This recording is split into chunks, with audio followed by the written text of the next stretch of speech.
മനുജ വിലയുള്ള ഈ നിമിഷം നേരിടുക വരിക യേശുവിൻ സന്നിധി.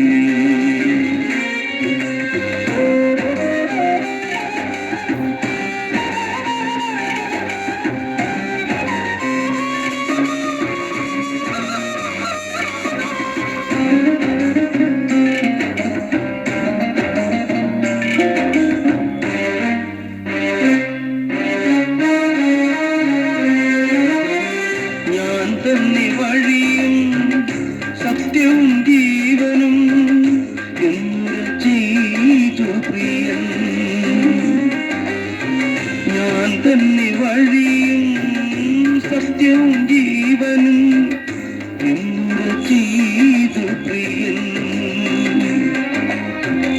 തുല്യമൊരുവാതി ചെയ്യുവാൻ സുഖൂരേ യേശുവിൻ പാദമാത്രം. തുല്യമൊരുവാതി ചെയ്യുവാൻ സുഖൂരേ യേശുവിൻ പാദമാത്രം. കള്ളയിൽ മനുജ വിലയുള്ള ഈ നിമിഷം രക്ഷയെ നേരിടുക വരിക യേശുവിൻ സന്നിധി.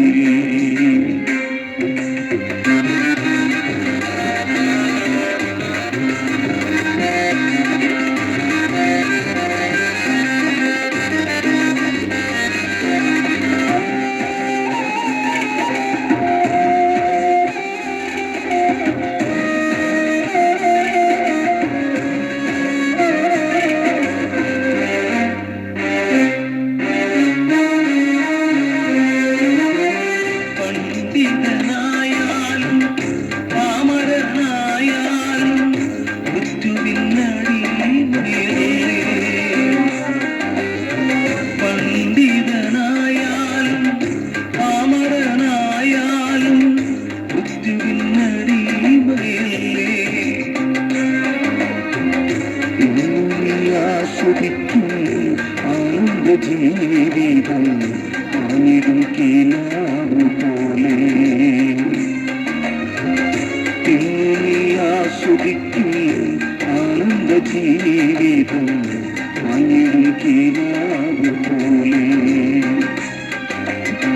കള്ളയിൽ മനുജ വിലയുള്ള ഈ നിമിഷം രക്ഷയെ നേരിടുക വരിക യേശുവിൻ സന്നിധി.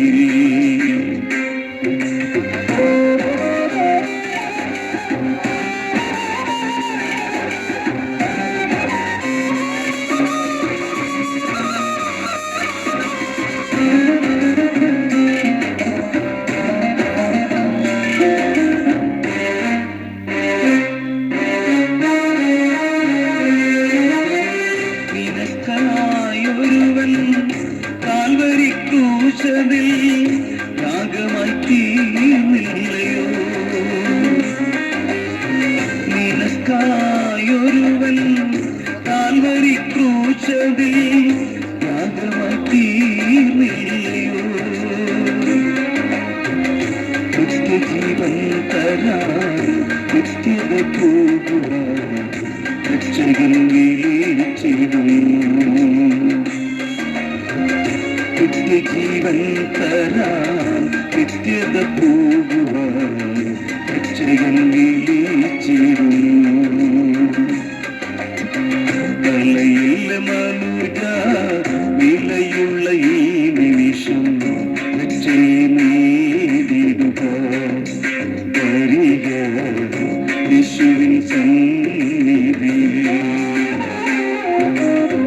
കള്ളയിൽ മനുജ വിലയുള്ള ഈ നിമിഷം രക്ഷയെ നേരിടുക വരിക യേശുവിൻ സന്നിധി.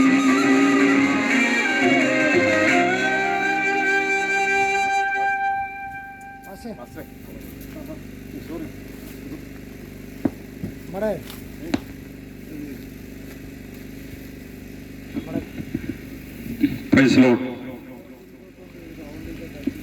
കാലം തികഞ്ഞു ദൈവരാജ്യം സമീപിച്ചിരിക്കുകയാൽ മാനസാന്തരപ്പെട്ട് സുവിശേഷത്തിൽ വിശ്വസിക്കുവിൻ.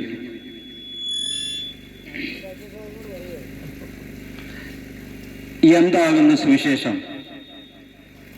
കർത്താവായ യേശുക്രിസ്തുവിനെ കുറിച്ചുള്ളതായ വാർത്തയാകുന്നു സുവിശേഷം. ഒരു മനുഷ്യൻ സർവ്വലോകവും നേടിയാലും അവന്റെ പ്രാണൻ നഷ്ടമായാൽ അവൻ എന്താണ് പ്രയോജനം? അവന്റെ പ്രാണന് വേണ്ടി, പ്രാണന്റെ വീണ്ടെടുപ്പിന് വേണ്ടി എന്തോന്ന് മറുവില കൊടുക്കുവാനായിട്ട് കഴിയും? പ്രിയമുള്ളവരെ, മനുഷ്യരെന്ന് പറയുന്ന മനുഷ്യന്റെ ജീവിതം കേവലം ഈ ഭൂമിയിൽ മാത്രം ഒതുങ്ങുന്നതല്ല. മനുഷ്യ ജീവിതം ഈ ശരീരം വിട്ടുകഴിഞ്ഞാലും മനുഷ്യന്റെ ആത്മാവും പ്രാണനും പിന്നെയും അതിന് ജീവിക്കുവാനായിട്ട് ജീവിതമുണ്ട് എന്ന് ദൈവത്തിന്റെ വചനമായ ബൈബിൾ വ്യക്തമായി പറയുന്നു. ഈ ഭൂമിയിൽ നമ്മൾ ജീവിച്ചത്, ഈ ഭൂമിയിൽ നമ്മൾ ജനിച്ചത് നമ്മളുടെ ആരുടെയും ഇഷ്ടപ്രകാരമോ ആരുടെയും ആഗ്രഹപ്രകാരമോ നമ്മൾ തിരഞ്ഞെടുത്ത് ജനിച്ചതല്ല. ദൈവം നമ്മളെ ഓരോ ഭവനങ്ങളിൽ ദൈവം ആക്കി വെച്ചതാണ്. എന്നാൽ നമുക്കൊരാത്മീയമായിട്ടുള്ള ഒരു ജീവിതം, ഒരു നിത്യജീവിതം മനുഷ്യനെ ഈ ഭൂമിയിൽ ദൈവം ഒരുക്കിയിട്ടുണ്ട്. അത് രണ്ട് കാര്യങ്ങളാണ് നിത്യമായിട്ട് ദൈവം ഒരുക്കിയിരിക്കുന്നത്. ഒന്ന് നിത്യമായ ജീവിതവും, രണ്ട് നിത്യമായ നരകവും. എന്നാൽ മനുഷ്യന്റെ ആത്മാവിന്റെ ശരീരം വിട്ടുകഴിഞ്ഞാലുള്ള ജീവിതം തിരഞ്ഞെടുക്കുവാനുള്ള സ്വാതന്ത്ര്യം ദൈവം മനുഷ്യർക്കാണ് നൽകിയിരിക്കുന്നത്. ഈ ഭൂമിയിൽ നമ്മൾ ജനിച്ചത്, നമ്മുടെ മാതാപിതാക്കന്മാരുടെ ഭവനങ്ങളിൽ നമ്മൾ ജനിച്ചത് നമ്മളുടെ ആരുടെ ആഗ്രഹപ്രകാരമോ നമ്മളുടെ ആരുടെയും ചിന്തപ്രകാരമോ അല്ല എങ്കിലും ഈ ഭൂമി വിട്ടതിന് ശേഷമുള്ള ജീവിതം, നിത്യമായുള്ള നമ്മുടെ ആത്മാവിന്റെ ജീവിതം നമ്മൾ തിരഞ്ഞെടുക്കേണ്ടതാണ്. ഈ ശരീരം വിട്ടുകഴിഞ്ഞാൽ ആത്മാവ് എവിടെയായിരിക്കണം? ദൈവം ഒരുക്കിയിരിക്കുന്ന നിത്യമായ സ്വർഗത്തിൽ, ദൈവത്തിന്റെ ഭവനത്തിൽ എന്റെ ആത്മാവ് കടന്നു പോകണമോ, അതോ പിശാചിനും അവന്റെ കൂട്ടർക്കും വേണ്ടി ഒരുക്കിയിരിക്കുന്നതായ നരക തീപ്പൊയ്യിലേക്ക് എന്റെ നിത്യമായിട്ടുള്ള ജീവിതം തിരഞ്ഞെടുക്കണമെന്ന് തീരുമാനിക്കേണ്ടത് നമ്മളാണ്. ഈ ഭൂമിയിൽ മനുഷ്യരാരും നിത്യവാസികളല്ല. കാരണം ഈ ശരീരം നിത്യമല്ല. ശരീരത്തിന് ഒരു എക്സ്പയറി ഡേറ്റ് ഉണ്ട്. ഈ ശരീരം ജനിച്ചു കഴിഞ്ഞാൽ ഓരോ ദിവസം കഴിയുന്തോറും ആ ശരീരം അതിന്റെ എക്സ്പയറി ഡേറ്റിനോട് അടുത്തുകൊണ്ടിരിക്കുകയാണ്. എന്നാൽ ആ ശരീരം, നമുക്കറിയാം, ശരീരം മാത്രമാണ് ഇല്ലാതെയായി പോകുന്നത്. ആ ശരീരത്തിനുള്ളിലുള്ളതായ ആത്മാവും പ്രാണനും ഇല്ലാതെയാകുന്നില്ല. അതിന് പിന്നെയും ജീവിതമുണ്ട്. ആത്മാവ് നിത്യമാണ്. കാരണം കാണപ്പെടുന്നത് താൽക്കാലികം, കാണപ്പെടാത്തത് നിത്യം എന്ന് ദൈവത്തിന്റെ വചനത്തിൽ വ്യക്തമായി എഴുതിയിരിക്കുന്നു. മനുഷ്യന്റെ ശരീരം കാണപ്പെടുന്നതായ കാര്യമാണ് മനുഷ്യന്റെ ശരീരം. എന്നാൽ മനുഷ്യന്റെ ശരീരത്തിന്റെ അകത്തുള്ളതായ ആത്മാവ് കാണപ്പെടാൻ കഴിയാത്തതായ കാര്യമാണ് ആത്മാവ്. ആ ആത്മാവ് നിത്യമാണ്. കാരണം ഈ ശരീരം വിട്ടുകഴിഞ്ഞാലും ഈ ആത്മാവിന് പിന്നെയും ജീവിതമുണ്ട്, ജീവനുണ്ട്. ആ ആത്മാവ് എവിടെയായിരിക്കും നിത്യത ചെലവഴിക്കേണ്ടതെന്ന് നമ്മൾ ഈ ശരീരത്തിൽ ഇരിക്കുമ്പോഴാണ് നമ്മൾ തിരഞ്ഞെടുക്കേണ്ടതാണ്. പ്രിയമുള്ളവരെ, കർത്താവായ യേശുക്രിസ്തു ഈ ഭൂമിയിൽ മനുഷ്യനായി ജനിച്ചത് മനുഷ്യരുടെ ആരുടെയും ശാരീരികമായിട്ടുള്ള ആവശ്യങ്ങൾ നിറവേറ്റാൻ വേണ്ടിയിട്ടല്ല. കർത്താവായ യേശുക്രിസ്തു മനുഷ്യനായി ഭൂമിയിൽ 2000 വർഷങ്ങൾക്ക് മുമ്പ് ജനിക്കുവാൻ ഇടയായി തീർന്നത്. മനുഷ്യന്റെ ശാരീരികമായിട്ടുള്ള ആവശ്യങ്ങൾക്ക് യേശു ഭൂമിയിൽ മനുഷ്യനായി ജനിച്ചു മരിക്കേണ്ടതായ യാതൊരു ആവശ്യമില്ലായിരുന്നു. എന്തിനു വേണ്ടിയാണ് കർത്താവായ യേശുക്രിസ്തു 2000 വർഷങ്ങൾക്ക് മുമ്പ് ഭൂമിയിൽ മനുഷ്യനായി ജന്മമെടുത്ത് കാൽവരി ക്രൂശിൽ ദാരുണമായ പീഡകൾ സഹിച്ചുകൊണ്ട് ക്രൂശിലെ മരണം ഏറ്റെടുത്തെന്ന് ചോദിച്ചു കഴിഞ്ഞാൽ, മനുഷ്യന്റെ ഉള്ളിലെ ആത്മാവിന് നിത്യജീവിതം തരാൻ വേണ്ടിയാണ് കർത്താവായ യേശുക്രിസ്തു കാൽവരി ക്രൂശിൽ യാഗമാകുവാനിടയായി തീർന്നത്. പ്രിയമുള്ളവരെ, ഈ ആത്മാവിന്റെ ജീവിതത്തിൽ രണ്ട് സ്ഥലത്ത് മാത്രമേ ശരീരം വിട്ടുകഴിഞ്ഞാൽ ആത്മാവിന് പോകാൻ പറ്റുകയുള്ളൂ. ഇപ്പോൾ നമ്മുടെ ആത്മാക്കൾക്ക് നമ്മുടെ ശരീരത്തിൽ വസിക്കാം. എന്നാൽ മരണം എന്നതായ ആ അവസ്ഥ കടന്നു വരുമ്പോൾ പിന്നെ ഒരു നിമിഷം പോലും ആത്മാവിന് ഈ ബോഡിയിൽ തങ്ങുവാൻ, നിൽക്കുവാനായിട്ട് കഴിയത്തില്ല. ആ സെക്കൻഡിൽ തന്നെ ശരീരത്തിൽ നിന്ന് മാറ്റപ്പെടണം. ശലോമോന്റെ സദൃശവാക്യത്തിൽ പറയുകയാണെന്നുണ്ടെങ്കിൽ വെള്ളിച്ചരട് അറ്റുപോകും. അറ്റുപോകുന്ന സമയത്താണ് ആത്മാവും പ്രാണനും തമ്മിൽ വേർപെടുന്നത്. ആ വെള്ളിച്ചരട് അറ്റുപോയി കഴിഞ്ഞു കഴിഞ്ഞാൽ പിന്നെ ഈ മനുഷ്യ ആത്മാവിന് പിന്നെ തിരിച്ച് ശരീരത്തിൽ പ്രവേശിക്കാൻ കഴിയുകയില്ല. ആത്മാവിന് എവിടേക്ക് പോകാൻ ഒരുക്കിയിരിക്കുന്നോ അവിടേക്ക് കടന്നു പോകണം. ആത്മാവിന് പിന്നെ പോകുവാൻ വേണ്ടി രണ്ട് സ്ഥലം മാത്രമേ ഉള്ളൂ എന്ന് ബൈബിൾ വ്യക്തമായി പഠിപ്പിക്കുന്നു. ഒന്നുകിൽ സ്വർഗം അല്ലെങ്കിൽ നരകം. ആർക്കാണ് സ്വർഗത്തിൽ പോകാൻ കഴിയുന്നത്? അവിടെ സ്വർഗത്തിൽ ദൈവം ഒരുക്കിയിരിക്കുന്ന മനോഹരമായ പർദീസയെ, സ്വർഗത്തിൽ അത് ദൈവത്തിന്റെ സ്ഥലമാണ്, ദൈവം അവിടെ വസിക്കുന്നിടമാണ്, ദൈവം പരിശുദ്ധരിൽ പരിശുദ്ധനാണ്, സ്വർഗവും സ്ഥലം പരിശുദ്ധമാണ്. അതുകൊണ്ട് അശുദ്ധമായിട്ടുള്ള ഒരു ആത്മാവിനും പാപത്തോടു കൂടിയുള്ളതായ, പാപത്തിൽ മരിക്കുന്നതായ, അശുദ്ധിയിൽ ജീവിച്ചു മരിക്കുന്നതായ ഒരു മനുഷ്യാത്മാവിനും പരിശുദ്ധമായ സ്വർഗത്തിലേക്ക് പ്രവേശനമില്ല. കാരണം അവിടെ വിശുദ്ധമാകിയാൽ, പരിശുദ്ധമാകിയാൽ വിശുദ്ധമായത് മാത്രമേ അവിടെ കയറാനായിട്ട് കഴിയത്തുള്ളൂ. അതുകൊണ്ട് തന്നെ ദൈവം പരിശുദ്ധനായതുകൊണ്ട്, ദൈവം നീതിമാനായതുകൊണ്ട് പാപത്തിൽ മരിക്കുന്നതായ, പാപത്തിന് ക്ഷമ കിട്ടാതെ, പാപത്തിന് മോചനം വരാതെ പാപത്തിൽ മരിക്കുന്നതായ സകല മനുഷ്യ ആത്മാവും ചെന്നെത്തുന്ന സ്ഥലമാണ് നരക തീപ്പൊയ്ക.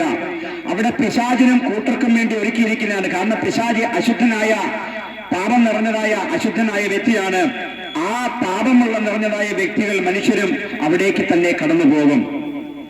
എന്നാൽ ദൈവത്തിന്റെ വചനമായി ബൈബിൾ പഠിക്കുകയാണെന്നുണ്ടെങ്കിൽ ആ ബൈബിളിൽ ഇപ്രകാരം പറയുന്നത്, ഭൂമിയിലുള്ള സകല മനുഷ്യരും പാപികളാണ്.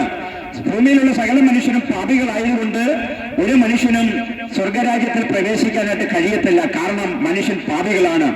അതിനുവേണ്ടി എന്നാൽ ദൈവം പരിശുദ്ധനും നീതിമാനും സ്നേഹവാനുമായ ദൈവമായതുകൊണ്ട് മനുഷ്യരെ എല്ലാം നരക തീപ്പൊയ്കയിലേക്ക് വിടുവാൻ ദൈവത്തിന് മനസ്സില്ല.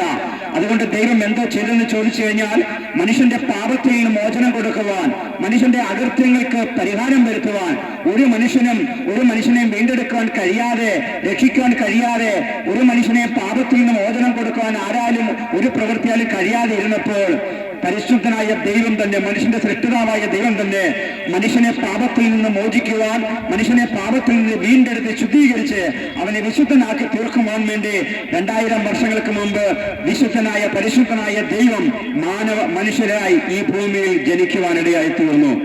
ആ കർത്താവായ യേശുക്രിസ്തു 2000 വർഷങ്ങൾക്ക് മുമ്പ് ഭൂമിയിൽ മനുഷ്യനായി അവതരിച്ച് തന്റെ അവസാനത്തെ തുള്ളി രക്തം വരെയും, ആ രക്തത്തിന്റെ പ്രത്യേകത എന്താണെന്ന് ചോദിച്ചു കഴിഞ്ഞാൽ, സാധാരണ മനുഷ്യരുടെ രക്തം പോലെ അല്ലായിരുന്നു യേശുവിന്റെ രക്തം. മനുഷ്യരെല്ലാം പാപികളായതുകൊണ്ട് രക്തത്തിൽ ജീവനുണ്ട്. ആ ജീവൻ പാപം നിറഞ്ഞ ജീവനമാണ്, പാപം നിറഞ്ഞ രക്തമാണ് മനുഷ്യനല്ല ഉള്ളത്. എന്നാൽ സർവശക്തനായ ദൈവം തമ്പുരാൻ മനുഷ്യനായി ഭൂമിയിൽ വന്നപ്പോൾ ആ രക്തത്തിൽ പാപമില്ലായിരുന്നു. അതുകൊണ്ട് മനുഷ്യനെ വീണ്ടെടുക്കുവാൻ, മനുഷ്യന്റെ പാപത്തിന് പരിഹാരം വരുത്തുവാൻ കർത്താവായ യേശുക്രിസ്തുവിന്റെ അവസാനത്തെ തുള്ളി രക്തം വരെയും യേശു കാൽവരി ക്രൂശിൽ ചിന്തുവാനിടയായി തീർന്നു. അതുകൊണ്ട് തന്നെ വിശുദ്ധ ലേഖനങ്ങളിലെ അപ്പോസ്തലന്മാർ ദൈവത്തിന്റെ ആത്മാവിൽ നിറഞ്ഞ ലേഖനം എഴുതിയപ്പോൾ ഇപ്രകാരം പറഞ്ഞു, അവന്റെ പുത്രനായ യേശുവിന്റെ രക്തം സകല പാപവും പോക്കി നമ്മെ ശുദ്ധീകരിക്കുന്നു. അതേ പ്രിയപ്പെട്ടവരെ, മനുഷ്യന്റെ പാപത്തിൽ നിന്ന് മനുഷ്യനെ വിടുവിക്കുവാൻ, മനുഷ്യന്റെ പാപത്തിന് പരിഹാരം വരുത്തി മനുഷ്യനെ ശുദ്ധീകരിക്കുവാൻ ദൈവം ഒരുക്കിയ ഏക വഴി കർത്താവായ യേശുക്രിസ്തുവിന്റെ കാൽവരി ക്രൂശിലെ രക്തമാണ്. ഏതെങ്കിലും ഒരു വ്യക്തി യേശുവിന്റെ രക്തത്താൽ കഴുകൽപ്പെട്ട്, യേശുവേ ഞാനൊരു പാപിയാണ്, അവിടുന്ന് കാൽവരി ക്രൂശിൽ ചിന്തിയ രക്തം എന്റെ പാപത്തിന് വേണ്ടിയായിരുന്നു, ആ രക്തത്താൽ എന്നെ ശുദ്ധീകരിക്കണമേ, എന്റെ പാപത്തെ നീക്കി എന്നെ ശുദ്ധീകരിച്ച് വെടിപ്പാക്കണമേ, എന്നെ ഒരു ദൈവമേതലാക്കി തീർക്കണമേ എന്ന് ആത്മാർത്ഥതയോടെ ഹൃദയം തുറന്ന് ദൈവത്തോട് പ്രാർത്ഥിച്ചാൽ ആ വ്യക്തിയുടെ പാപത്തെ കർത്താവായ യേശുവിന്റെ രക്തത്താൽ കഴുകി ശുദ്ധീകരിക്കുവാനിടയായി തീരും.